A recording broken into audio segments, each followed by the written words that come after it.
4 दशकों से भी अधिक समय से आप अपने इस अभियान में लगे हुए हैं। हाँ। काम के दौरान आपको किस तरह की चुनौतियों का सामना करना पड़ा? असलियत में इस तरह के काम में सबसे ज़्यादा चुनौतियां हमारे लिए सरकार पैदा करती है, क्योंकि जब भी मैं कोई एक बांध बनाता था, डैम बनाता था, तो हमारी सरकार कहती थी कि तुमने हमारा पानी रोक लिया। मैं उनको पूछता था तुमने कब पानी बनाया भाई, तुम कोई पानी बना सकते हो क्या, तो मैंने तुम्हारा पानी रोका हो। जिनकी ज़मीन पर बादल ने पानी बरसाया उन लोगों के साथ मिलके मैंने बांध बनाया, ना मैंने तुम्हारी ज़मीन पे बांध बनाया, ना मैंने तुम्हारा पानी रोका। तो वो कहते थे इरिगेशन ड्रेनेज एक्ट 1954 का सेक्शन 55 और सेक्शन 58 मेरे ऊपर वो लगा देते थे। 377 मुकदमे हुए, लेकिन मुझे कभी डर नहीं लगा इन मुकदमों से। और जब भी मुझे अदालत की तरफ से नोटिस आता था तो मैं अपने घर का कागज़ भी खर्च नहीं करता था, उसी कागज़ पे फ़ोटोकॉपी लेके उसको रख लेता था, जो मेरा ओरिजिनल है वो तो रख लेता था, और उन्हीं के कागज़ पे लिख देता था कि हाँ जो आपने मुझ पर आरोप लगाए मैं उन आरोपों को जानता नहीं हूँ, लेकिन मैंने हाँ ये बांध बनाया। पर ये बांध मैंने अपने लिए नहीं बनाया, इस बांध का मालिक मैं नहीं हूँ, इस बांध का मालिक हमारी सरकार है। क्योंकि हमारी सरकार जहाँ पानी का काम नहीं कर पाई, ना अपने लोगों को पानी दे पाई, ना जंगली जानवरों को पानी दे पाई, ना किसानों को पानी दे पाई, मैंने उस ज़मीन पर बहने वाले पानी को और मिट्टी को कटने से रोकने का काम किया है। मैं इसका मालिक नहीं हूँ, ना मैं इस पानी का मालिक हूँ, ना मैं इस बांध का मालिक हूँ। मेरे खिलाफ आज तक कोई केस चला नहीं। 2000 में जब 28 मार्च को KR नारायणन साहब राष्ट्रपति थे तो उनको ये सब पता चला कि मेरे ऊपर बहुत सारे केस हैं, तो उसने कहा यार जिस आदमी पे इतने केस हैं उसका काम देखना चाहिए। तब तक हमारी अरवरी नदी पूरे यौवन पर थी, पूरे साल बहती थी। तो ये जो अरवरी नदी है, ये नदी जब पूरे साल बहने लगी तो ये नारायण साहब आए तो सरकार ने मना किया था, हमारी सरकार ने, कि भाई इसके ऊपर बहुत सारे केस हैं, यहाँ नहीं आना चाहिए। तो उसने कहा नहीं नहीं मैं तो नदी देखने जा रहा हूँ। तो वो आए तो एक ही रात में सारे मुकदमे ख़त्म हो गए। कैसे ख़त्म हुए? मैंने कोई एप्लीकेशन नहीं दी कि मेरे पे मुकदमे ख़त्म कर दो, सारे ख़त्म हो गए। मैंने फिर पता किया कि मुकदमे कैसे ख़त्म हुए, तो पता चला कि जहाँ वो 2.5 फीट लिखा था वहाँ 2.5 मीटर लिख दिया। मतलब 2.5 मीटर। उसी के बाद अभी झारखंड में भी बना सकते हैं आप 2.5 मीटर ऊंचा चेक डैम या एनीकट या बना सकते हैं। पहले तो आप 2 फीट 2.5 फीट से ज़्यादा नहीं बना सकते थे, लेकिन उसके लिए भी परमिशन चाहिए। परमिशन के बाद बना सकते हैं। 2.5 मीटर से ऊपर तो आप परमिशन के बाद भी नहीं बना सकते। पर मैंने कभी परमिशन नहीं ली, किसी सरकार से परमिशन नहीं ली। मैं सोचता था, मैंने उनसे कहा कि ये जो पानी का काम है ये मेरे लिए नहीं है, ये इस धरती को भी चाहिए, किसानों को भी चाहिए, नदियों को भी चाहिए, मैं उसके लिए ये काम कर रहा हूँ। तो इन्होंने मुझसे पूछा कि सबसे चैलेंजिंग काम क्या है। सबसे चैलेंज जो पैदा करती है वो हमारी सरकारें करती हैं और फिर नेता करते हैं। सर सरकार से आप क्या अपेक्षा रखते हैं अभी? सरकार से देखिए, कोई भी लोकतांत्रिक सरकार हो, उस सरकार के बारे में हमारे मन में एक तो ये आता है कि भाई हम जिस आदमी को अपनी पावर ऑफ अटॉर्नी वोट के रूप में दे रहे हैं, वोट क्या है? वोट हमारी पावर ऑफ अटॉर्नी है। हमारी पावर से ही तो वो नेता बनता है, हमारी पावर से ही तो वो कानून बनाने का हक उसको मिल जाता है ना, क्योंकि हमने वोट देकर अपनी पावर ऑफ अटॉर्नी उसको लिख के दे दी अपनी वोट के तौर पे। तो जब हम सरकार बनाते हैं तो उन सरकारों से हमारी अपेक्षा ये होती है कि वो हमारे वर्तमान को और कॉमन फ्यूचर को बेहतर बनाने के लिए जो लोगों की अपेक्षाएं हैं उन अपेक्षाओं को समझकर काम करें। इसलिए इस उद्योगपति तंत्र में भी हमारी अपेक्षा अपने प्रतिनिधि से होती है, जिसे हम अपना वोट देते हैं, जिसे हम अपनी पावर ऑफ अटॉर्नी लिख के देते हैं। उसको सारी शक्ति, हमारी शक्तियाँ उसको लगती हैं कि वो हमारे लिए सोचे, हमारे लिए कानून बनाए, हमें साथ लेके चले, क्योंकि हम इस देश के नागरिक हैं यार। और नागरिक हैं इसलिए वोट देते हैं।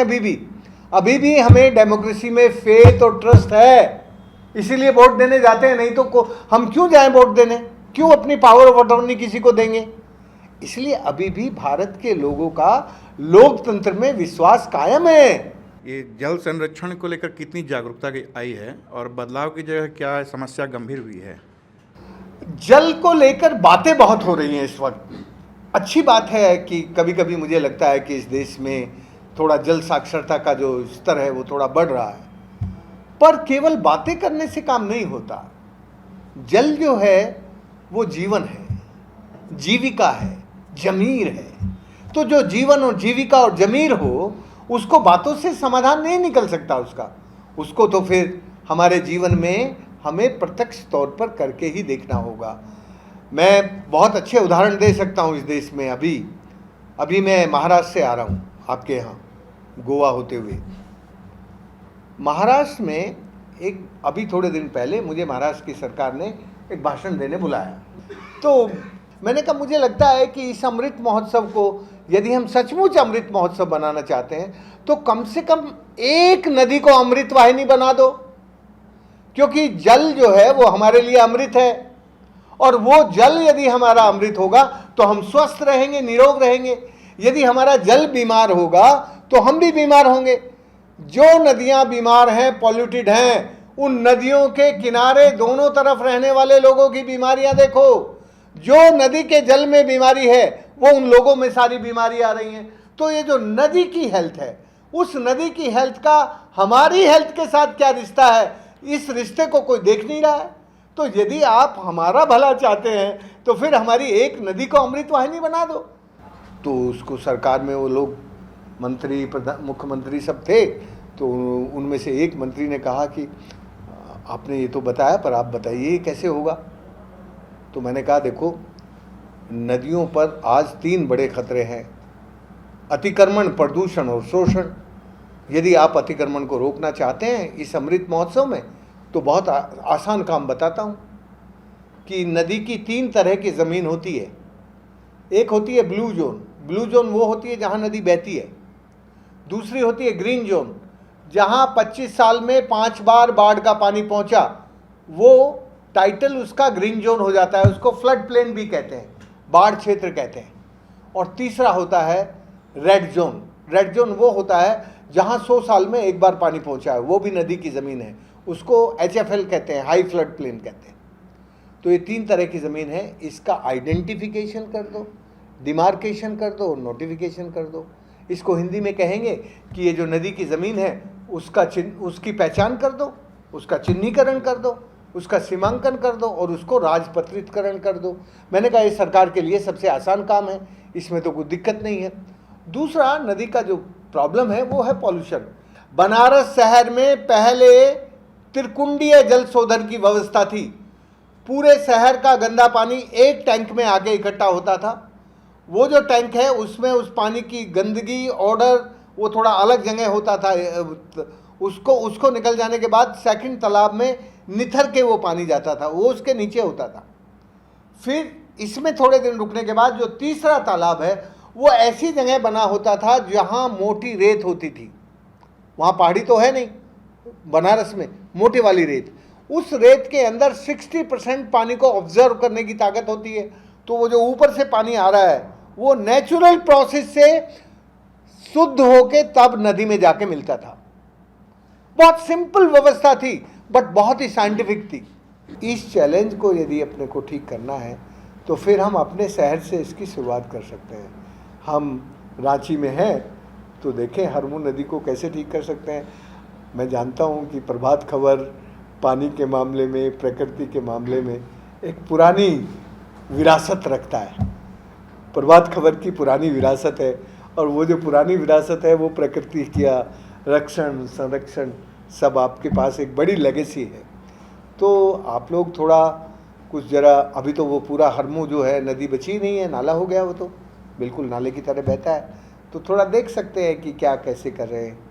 ये जो चैलेंज है, जब भी किसी देश की नदियाँ सूखती हैं तो वहाँ की सभ्यता सूख जाती है।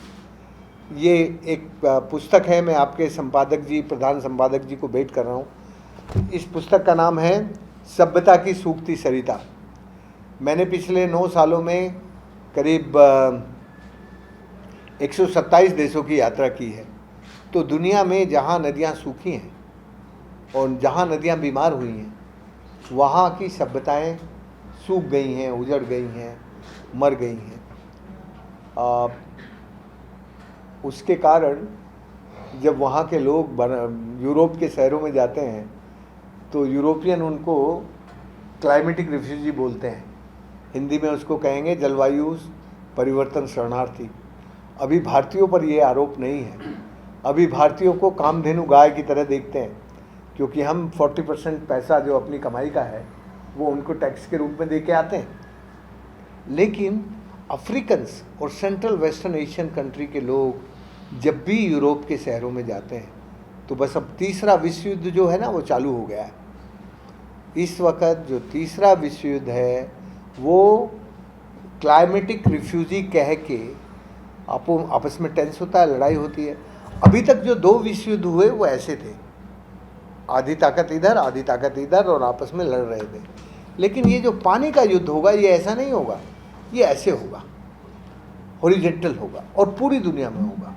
अभी 7-8 जगह पर ये युद्ध शुरू हो गया। सबसे पहले सीरिया में शुरू हुआ। सीरिया में टर्की ने उनकी जो यूफ्रेटिस नदी थी उस पर 6 बड़े लार्ज डैम बना के उनका पानी रोक दिया। फिर ये जॉर्डन और पैलेस्टीन के बीच में हुआ, जॉर्डन, पैलेस्टीन एंड इजराइल। फिर आजकल जो बहुत ज़ोरों से चल रहा है वो सूडान और साउथ सूडान के बीच में चल रहा है। इस तरह की दुनिया में अब बहुत सारे युद्ध ऑलरेडी जारी हो गए हैं। अभी ये पूरी दुनिया में धीरे धीरे आ जाएंगे। अभी भारत में कब आएगा ये, अब तुम ज़रा सोच लेना, आप सब पत्रकार लोग हो। आज की तारीख में भारत 62% अंडरग्राउंड एक्यूफर ओवरड्राफ्ट कर चुका है। मतलब हमारा जो असली बैंक है वो भूजल के भंडार हैं।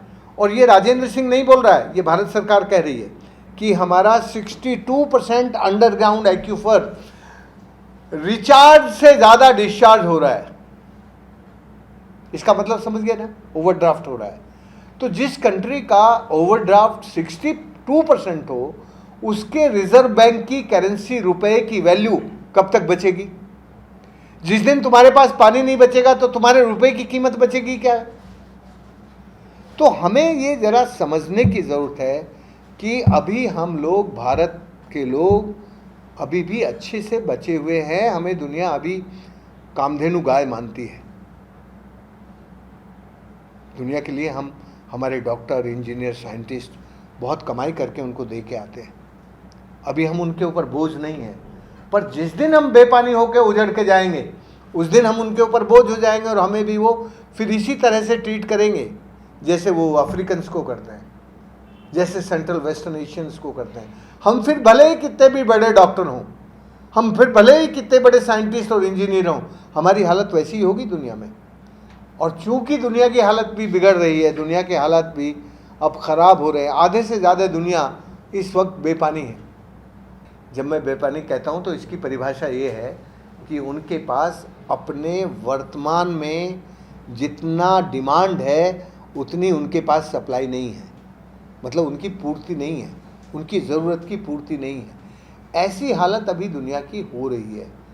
तो हमें ये समझने की ज़रूरत है कि हम भारत के लोग अपने देश को जलवायु परिवर्तन शरणार्थी ना बनने दें। प्रभातखबर.com, विश्वास वही, रफ्तार नहीं।